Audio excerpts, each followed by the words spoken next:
Bonjour les élèves, j'espère que vous allez bien en cette situation particulière. Bienvenue chez moi et j'espère que je suis également bienvenue chez vous. J'espère que vous êtes bien installés, que vous avez bien toutes vos affaires de français. On va donc, ma foi, commencer cette première séance de cours dématérialisés. En espérant que tout se passe bien et que vous pourrez avoir accès à la vidéo.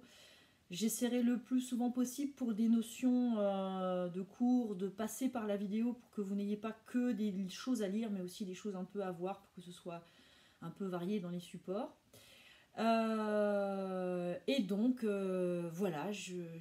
ça fait 20 ans que je travaille. Je n'imaginais pas une seconde commencer un jour une carrière de youtubeuse grâce au coronavirus. Vous voyez, comme quoi, comme le dit le proverbe, la réalité dépasse souvent la fiction.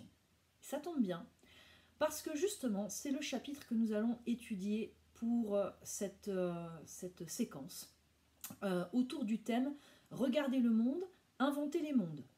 La fiction pour interroger le réel. C'est parti! Inventer des mondes, raconter des mondes. Ça, c'est notre thème. Dans le titre de ce thème, les mondes sont au pluriel. Pourquoi au pluriel? Eh bien parce que les mondes, ça peut être le monde d'aujourd'hui, les mondes d'hier, ça peut être mon monde, mon univers, mais ça peut être aussi l'univers des autres, la société des autres. Ça peut être aussi des mondes complètement imaginaires. D'ailleurs, quand vous étiez en 5e, vous avez travaillé ce thème « Inventer des mondes et raconter des mondes » à travers des récits merveilleux où les mondes qui étaient présentés ne correspondaient pas vraiment à notre monde. Vous avez travaillé notamment par exemple sur Aladdin, où on a des génies qui sortent des lampes. Vous avez travaillé sur Alice au pays des merveilles, où le personnage évolue dans un monde parallèle, irréel.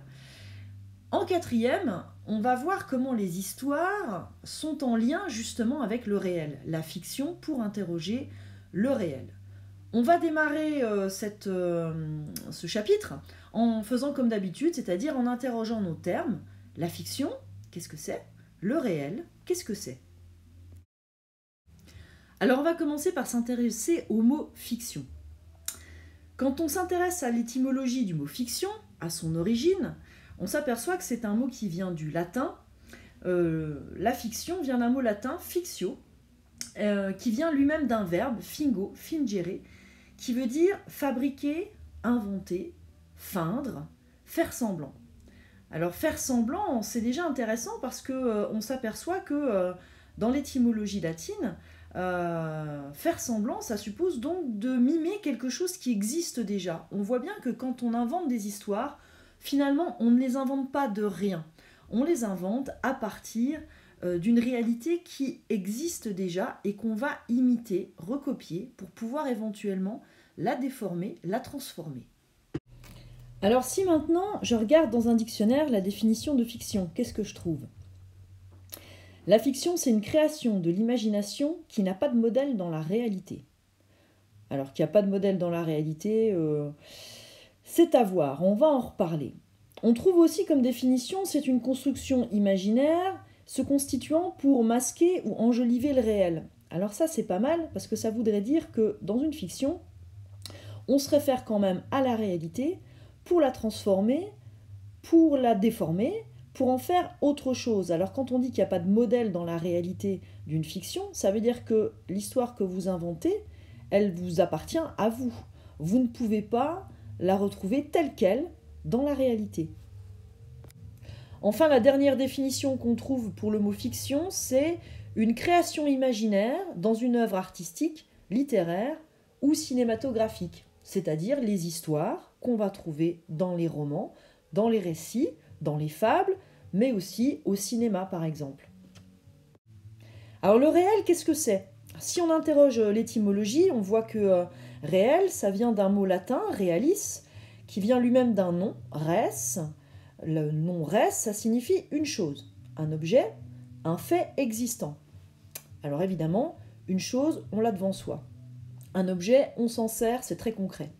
Un fait existant, c'est par exemple une baffe que vous vous prenez, un sentiment que vous ressentez, c'est quelque chose qui est là et que vous pouvez également ressentir, voir, entendre, sur lequel vous pouvez agir.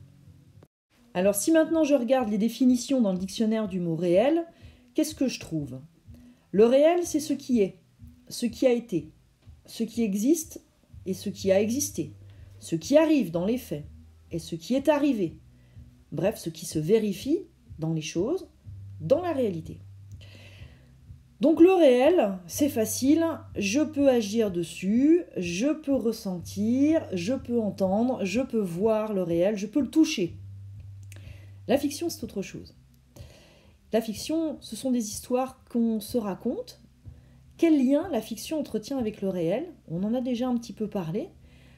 La fiction, souvent, elle va utiliser le réel, elle va le copier, elle va faire semblant de l'imiter, peut-être pour en dire quelque chose, peut-être aussi pour s'en détacher, peut-être pour explorer le réel, l'envisager autrement.